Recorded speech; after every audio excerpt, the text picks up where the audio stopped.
Solving systems of linear and quadratic equations.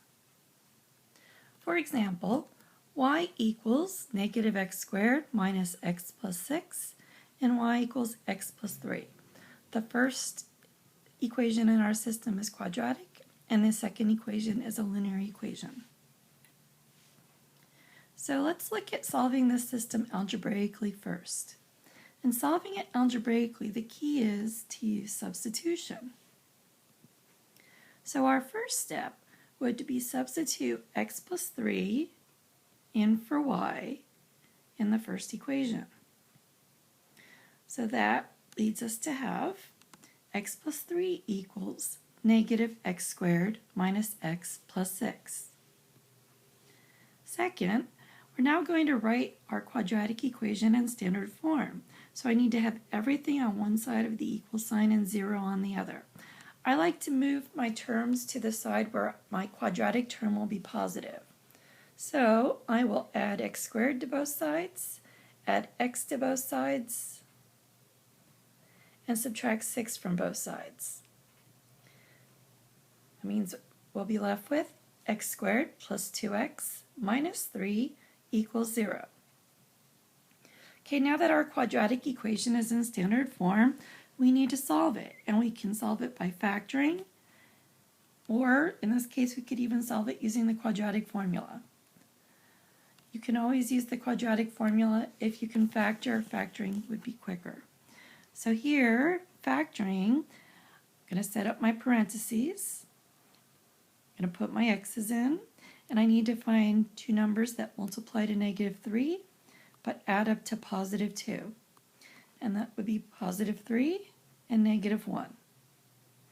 Okay, now that I've factored, I need to use the zero product property and set each factor equal to 0. So x plus 3 equals 0 or x minus 1 equals 0. Solve both these simple equations, so subtract 3, I'm left with x equals negative 3. Add 1, and I am left with x equals 1. So I have two solutions, x equals negative 3 or x equals 1. Okay, so that's part of my solution because I still need to find the y's that correspond to those x's. So we need to find y by substituting for the x in the equation y equals x plus 3. And we're going to need to do this for each of the values of x that we found. So first, let's look at x equals negative 3. Substituting in, so y equals x plus 3 becomes y equals negative 3 plus 3, or y equals 0. So our first solution is negative 3 comma 0. Now for our x equals 1 solution, remember we're substituting into y equals x plus 3. That becomes y equals 1 plus 3, or y equals 4. So our second solution is 1 comma 4. These are our two solutions to the system. We're also going to look at solving this same system of equations graphically. So remember, this was our original system. Y equals negative x squared minus x plus 6 and y equals x plus 3. So first, we're going to graph both equations. So I'm going to have y1 equal to negative x squared minus x plus 6 and y2 equal to x plus 3. So in our graphing calculator, we will have this graph. We have an upside down parabola and a line. We need to find where the two functions, where the parabola and the linear equation intersect. So first we're going to find the left intersection point. And it doesn't matter technically which one you find first, you just need to pick one to find first. Okay, so in the calculator, I'm going to enter second trace 5 to find the intersection. It's going to ask me first curve, and you're going to do enter, second curve, enter. And then for my guess, I'm actually going to use the left arrow to move the blinking cursor so that it's about on top of the left intersection point, and then hit enter.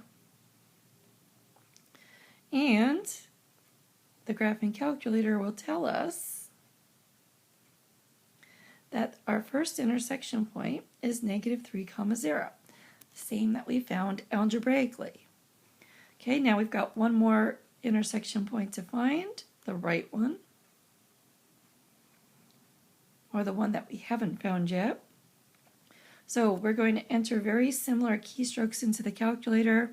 Again, second trace 5 for intersection, first curve enter, second curve enter, and then we're going to move the blinking cursor using the right arrow until it's about on top of that second intersection point. And then hit enter.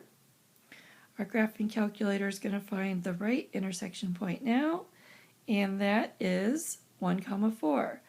And these again are the same two intersection points that we found algebraically.